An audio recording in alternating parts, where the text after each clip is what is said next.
ओशो। ओशो भारत के सबसे रहस्यमयी आध्यात्मिक गुरु और दार्शनिक माने जाते हैं। बहुत से लोग हैं जो उनसे सहमत होते हैं, तो बहुत से लोग हैं जो उनकी बातों को नकारते भी हैं। लेकिन किसी अध्यात्म गुरु का नाम इतने विवादों से जोड़े जाना, ये हमारे लिए बड़े आश्चर्य की बात थी। इसलिए हमारी टीम ने ओशो के बारे में इंटरनेट और किताबों से खोजबीन करनी शुरू की और उनके बचपन से लेकर वयस्क तक की सारी जानकारी एकत्रित की। उनके बारे में इंटरनेट पर कई पेचीदा बातें भी थीं, जो हमारे लिए समझ पाना बेहद मुश्किल था।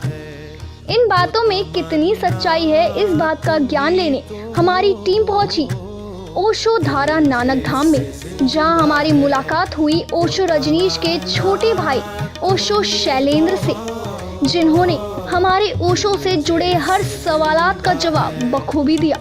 आइए आपको भी दिखाते हैं ओशो रजनीश के जीवन के तथ्यों की असली सच्चाई। नमस्कार, मैं अनुपमा झा। इस वक्त हम बैठे हैं मूर्थल के ओशो धारा नानक धाम में, जहां हमारे साथ सतगुरु ओशो शैलेंद्र जी मौजूद हैं। स्वागत है आपका ओशो शैलेंद्र जी। नमस्कार। ओशो शैलेंद्र जी, हमारे दर्शकों ने कई बार ओशो जी के बारे में कुछ ऐसी घटनाएं सुनी हैं जो शायद सत्य भी हों या फिर झूठी भी हों।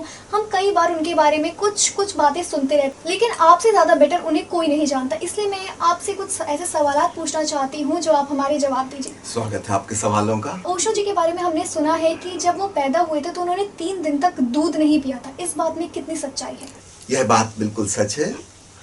ओशो ने जन्म लेने के बाद 3 दिन तक दूध नहीं पिया। मेरी माँ ने यह चर्चा की है, बताई है यह बात सबको, और ओशो ने इसका कारण भी एक बार बताया कि ऐसा क्यों हुआ। पिछले जन्म में वे 21 दिन का कोई अनुष्ठान कर रहे थे जिसमें उपवास करना था, किंतु 21 दिन पूरे होने के 3 दिन पहले ही उनका मर्डर कर दिया गया, और वह जो 3 दिन शेष बचे थे वह संकल्प उन्होंने इस जन्म में पूरा किया, 3 दिन और उपवास ले करके। इस प्रकार वह संकल्प पूरा हुआ।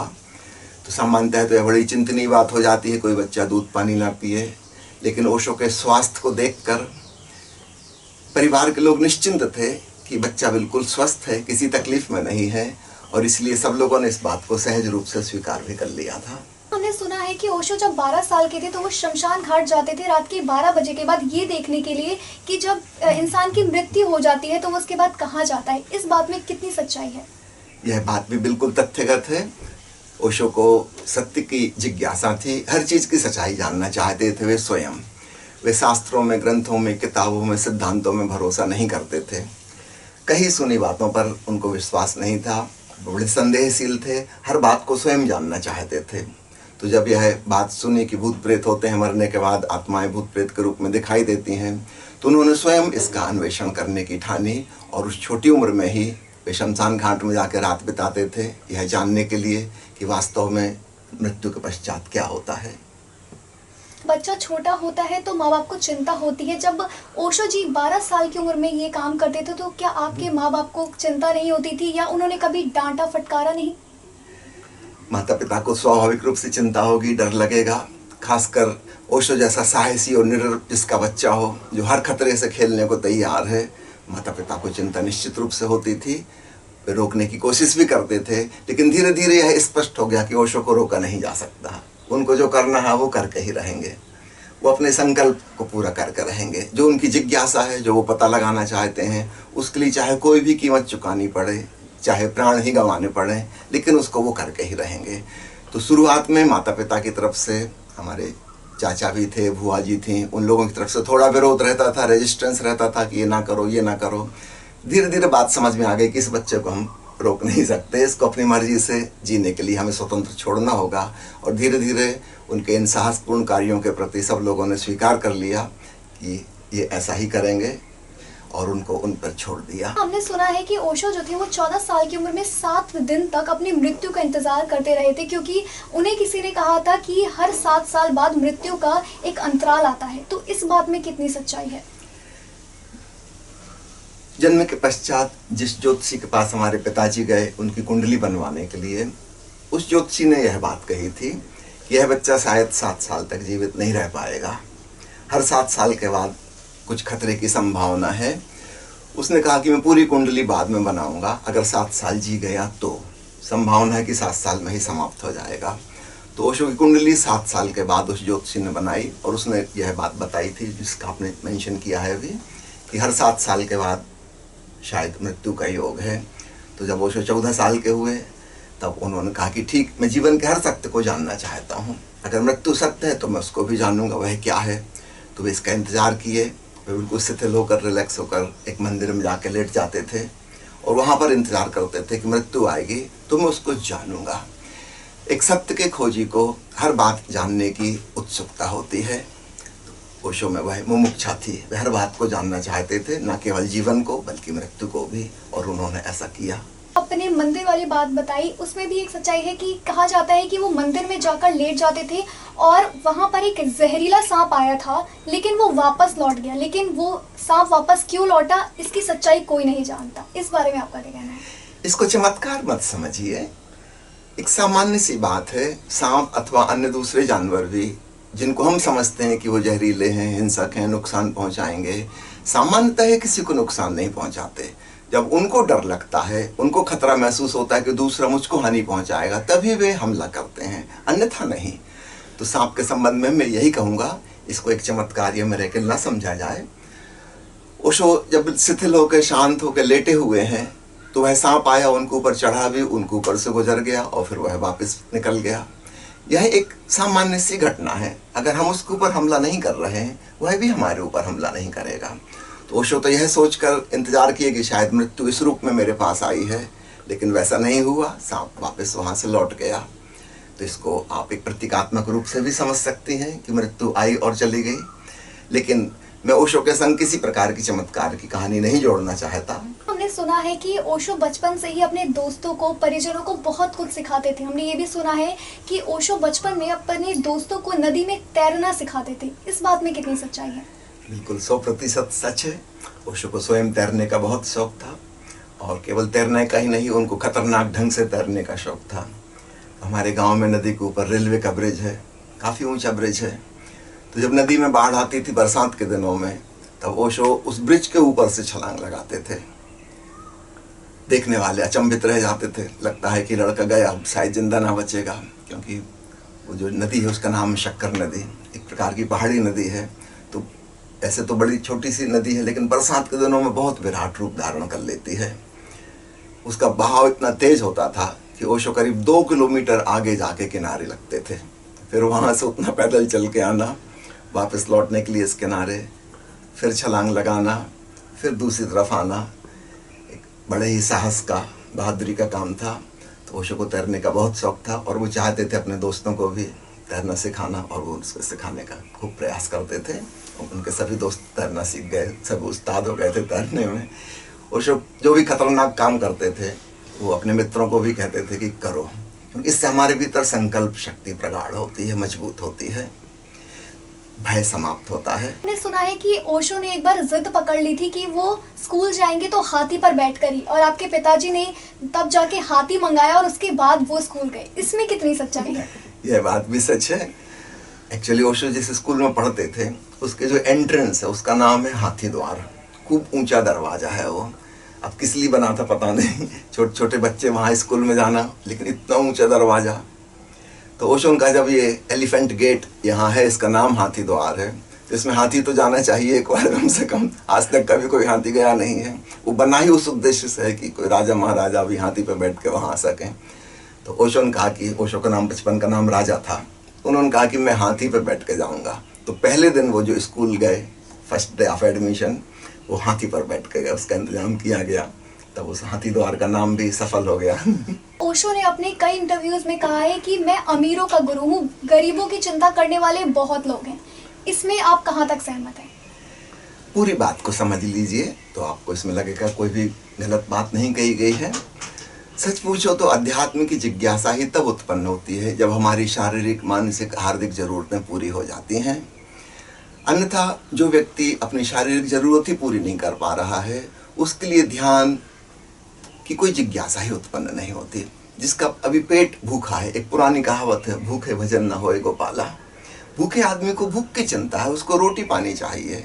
किसी आदमी के पास रहने को मकान नहीं है, उसको ध्यान या मेडिटेशन से क्या लेना देना हो सकता है।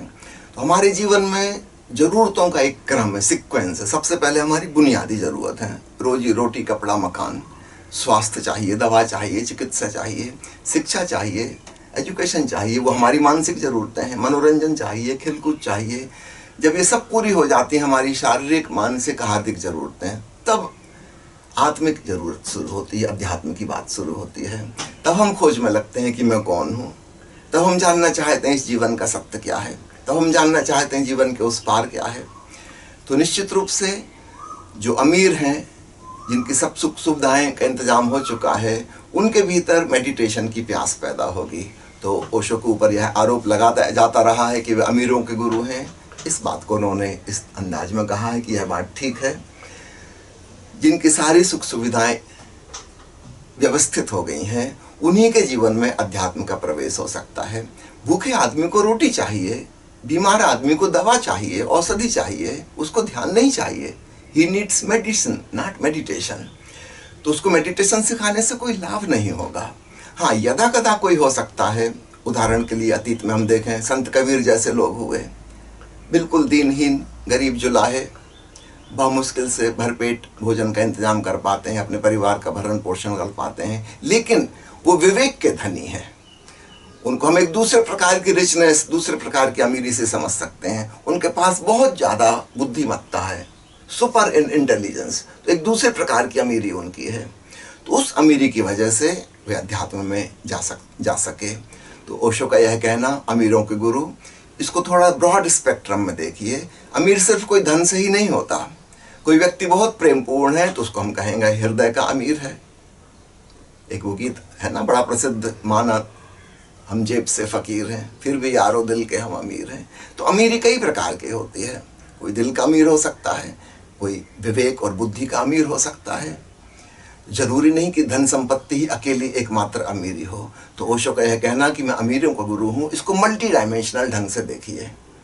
और दूसरी बात मैं आपको याद दिलाना चाहूँगा, भारत जब सोने की चिड़िया था, आज से करीब 2500 साल पहले, उस समय भारत में बड़े आध्यात्मिक लोग हुए।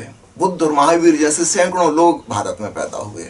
कारण, बाहर की सब जरूरतें पूरी हो गई थी, धन धान्य उपलब्ध था, अमीरी थी, देश सोने की चिड़िया था, अपने चरम शिखर पे था। उस स्थिति में ही लोग फुर्सत में ध्यान पूर्ण हो सकते हैं, अपने भीतर डुबकी लगा सकते हैं। तब परमानंद की तलाश शुरू होती है। सामान्यतः हमारा मन कहता है कि ये सुख सुविधा हो जाए, इतनी धन संपत्ति हो जाए, फिर मैं मजे में रहूंगा। जब वो सब हो जाता है तब पता चलता है कि वो आनंद तो अभी भी नहीं आया। जीवन में कोई शांति नहीं, कोई तृप्ति नहीं, कोई संतुष्टि नहीं। तब एक बेचैनी पकड़ती कि अब क्या। जो पाने जैसा था दुनिया में हमने सब पा लिया। खूब अच्छा मकान है, खूब अच्छी कार है, भरा पूरा परिवार है, लेकिन चित्त में शांति तो है नहीं। तब एक नई खोज शुरू होती है, स्पिरिचुअल क्वेस्ट पैदा होती है। तो इस तरह से देखिए, अमीर शब्द का मतलब सिर्फ धन संपत्ति वाली अमीरी नहीं। हाँ, धन संपत्ति वाली अमीरी भी महत्वपूर्ण है। इसलिए हम देखेंगे आज पश्चिमी देशों में जहाँ पर संपन्नता खूब बढ़ गई है, वहाँ लोगों में मेडिटेशन की प्यास ज़्यादा है। भारत में मेडिटेशन की उतनी प्यास नहीं है। भारत के गुरु विदेशों में जा के सिखा रहे हैं, क्योंकि शिष्य वहीं मिल पा रहे हैं जिनको ज़रूरत है। भारत में उतनी ज़रूरत नहीं है। लेकिन मैं मानता हूँ कि जल्दी हमारे देश में भी इकोनॉमिकल कंडीशन, फाइनेंशियल स्थिति इतनी सुंदर और अच्छी हो जाएगी कि यहाँ भी फिर जैसा स्वर्ण युग के ज़माने में हुआ था, बुद्ध महावीर जैसे लोग पुनः यहाँ पर पैदा होंगे। तो इस भावार्थ में ओशो के उस वक्तव्य को लीजिए। मैंने सुना है कि ओशो पढ़ने लिखने के बहुत शौकीन थे। वो एक दिन में 3-3 किताबें पढ़ लेते थे। तो क्या उन्होंने कभी कोई किताब लिखी, या वो क्या उनके बारे में? 3 आप बहुत कम बता रही हैं। अगर आप एवरेज हिसाब लगाएं, ओशो की लाइब्रेरी में करीब 1 लाख किताबें हैं। 10 साल की उम्र में वो स्कूल में एंटर किए थे, है ना। ये भी कुछ विचित्र सी बात है। 10 साल की उम्र में स्कूल में एंटर किए, 58 साल की उम्र में संसार से विदा हो गए। तो कुल कितना समय उनको मिला? अगर आप हिसाब लगाएं कि इन 48 सालों में कितने दिन होते हैं, 365 का गुणा करके, और 1 लाख किताबों में उसका डिवाइड करें, भाग दें, तब आप पाएंगे करीब 7 किताबें प्रतिदिन होती हैं। तो बचपन में तो इतनी नहीं हो सकती थी, उस समय तो पढ़ना शुरू ही किया था, लेकिन बाद में उनकी स्पीड बहुत बढ़ गई। तो करीब करीब 7-8 किताबें प्रतिदिन वो पढ़ते थे। ये उनकी सामान्य पढ़ने की स्पीड थी। बाबा, हर घर में ऐसा होता है कि भाई बहनों में झगड़े होते हैं, तो क्या कभी आप दोनों के बीच में कोई ऐसी कोई खट्टी मीठी बातें जो आप हमारे दर्शकों के साथ शेयर करना चाहते हैं? पहली बात तो मैं आपको बता दूं, मैं उनसे 24 साल छोटा हूँ। वो 21 साल की उम्र में परम ज्ञान पा चुके थे। उसके भी 3 साल बाद मेरा जन्म हुआ। जब मैं बड़ा हुआ, समझो 8-10 साल की उम्र हुई, तब कुछ समझ बुद्धि पैदा हुई, तब वो 35 साल के विश्वविख्यात व्यक्ति हो चुके थे। तो मैंने उनको हमेशा गुरु की तरह ही देखा और स्वयं को शिष्य की तरह ही पाया। तो आप जो मुझसे सुनना चाहती हैं कुछ खट्टी मीठी बात, ऐसी कोई बात हमारे बीच कभी नहीं हुई, है ना। मैंने उनको हमेशा गुरु की तरह ही देखा, श्रद्धा भाव से, भाई की तरह नहीं।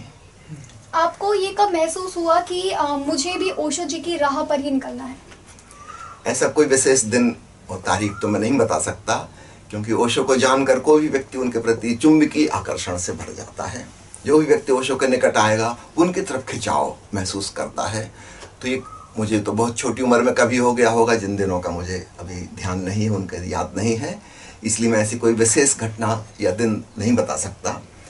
बस ऐसा लगता है कि मैं पैदा ही हुआ हूँ ओशो के शिष्य की तरह।